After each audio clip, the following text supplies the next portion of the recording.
Добро утро од Лиле. Добре дојдовте на мојот канал. Сега ќе правиме крофни. Ова е рецепт на мајка ми. Сега ќе ви правам половина доза од онаа доза што имам објавено на сајт. Значи таму се прави од кило брашно и пола литар млеко.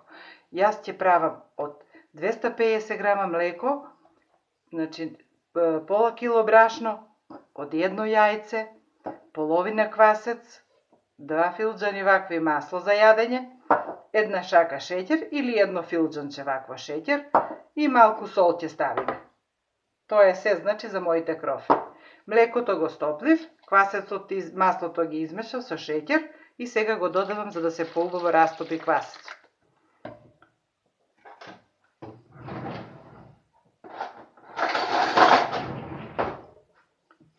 Промешувам за да помогнам побрзо да се растопи. А потоа ќе го додадам јајцето, брашното и останатото млеко. Месам тесто и оставам да стасува. Квасецот се растопи. Почнувам со месење. Го додавам и млекото. И сега постепено додавам брашно. Оваа количина сигурно ќе одиде. По потреба се и додава уште малку. Зависно со каква шолја или филџан како и да е, мерите масло.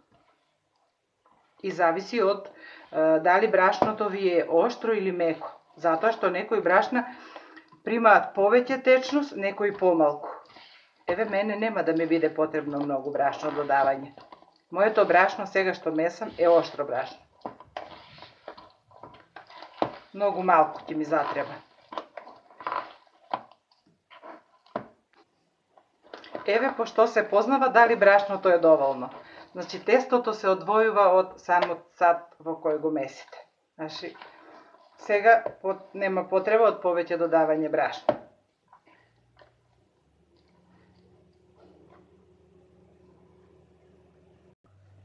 Го вадам тестото, го месам убаво и пак го враќам и го покривам да стасува.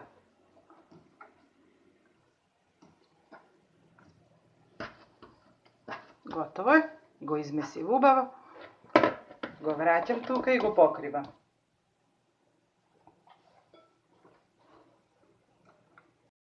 Крофните се стасани и сега тестото ќе го извадам на работната маса.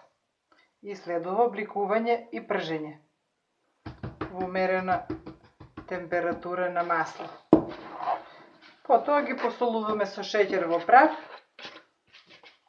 и си ги полниме по желба. Некој со крем, некој со джем, кој како што си сака, на кој како му се допаѓа. Така, ги измесуваме малку, кратко, не претеруваме многу.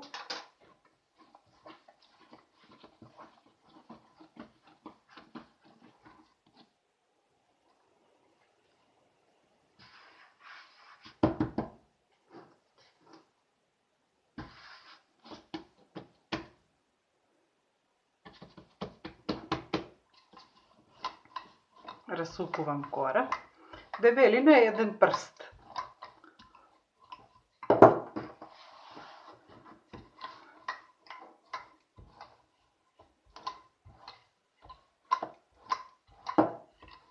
Бидејќи правам половина доза, нема да ми излезат многу.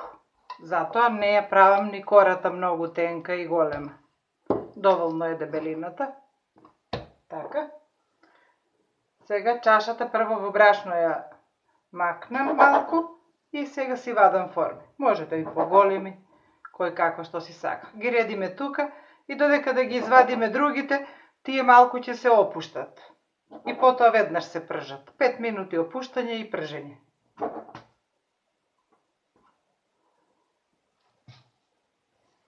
Моите крофни се готови, ги извадив со чаша, ги оформив и сега може да се печат. Стави масло да се загрева.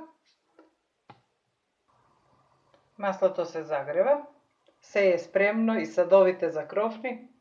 Тука ќе ги вадам на хартија, за да им излезе вишок на течноста. Сега почнувам со пуштање по една крофна. се уште не е доволно загреано, значи уште треба да почекам уште малку, уште минута до 2. Ми излегува 31 крофна, сега почнам да ставам почнам да ги пржам. Толку треба да биде температурата за пржење. Ќе пржам помала количина, колку да ви презентирам, а потоа ќе зголемувам. Моите крофни се вцрвуваат, што значи дека треба да ги превртам сега и од друга страна, за да не изгорат. Убави се, убава форма имаат и имат, сигурна сум, прекрасен вкус ќе имаат. Значи, тие се пржат на умерена температура. Воспротивно, внатре ќе останат како тесто. Крофните се готови и сега следува вадење. Со помош на решеткаста лажица ги вадам, значи,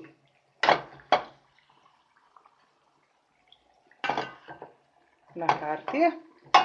Така сите поред, додека сите не ги испржам. Моите крофни се скоро готови. Сега следува наросување со шеќер во прав.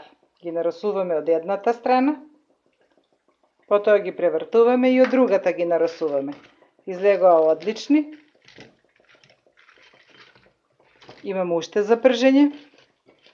И ни преостанува да се изладат малку и да ги дегустираме. Се нарасуваат со шеќер во прав додека се топли. Сега требам да додадам уште шеќер. Можете и без шеќер во прав. Кој како си сака. Моите крофни се готови. Прекрасни се, одлични. Како на изглед, така и на вкус. Јас една пробав. Испечени се, убави се и имаат простор за филување. Одлични. Пробете, направете си, уверете се. Само така ќе видите дека се навистина прекрасни. Ќе ставам за декорација еден цвет од дневен, бидејќи тоа е една многу лековита билка. Тоа се моите крофни. Рецептот на мама. Мислам дека се одлични. И дека секој што ќе си ги направи и проба ќе биде одушевен. И од изгледот и од вкусот. Поздрав од Лиле, се гледаме до следно видео.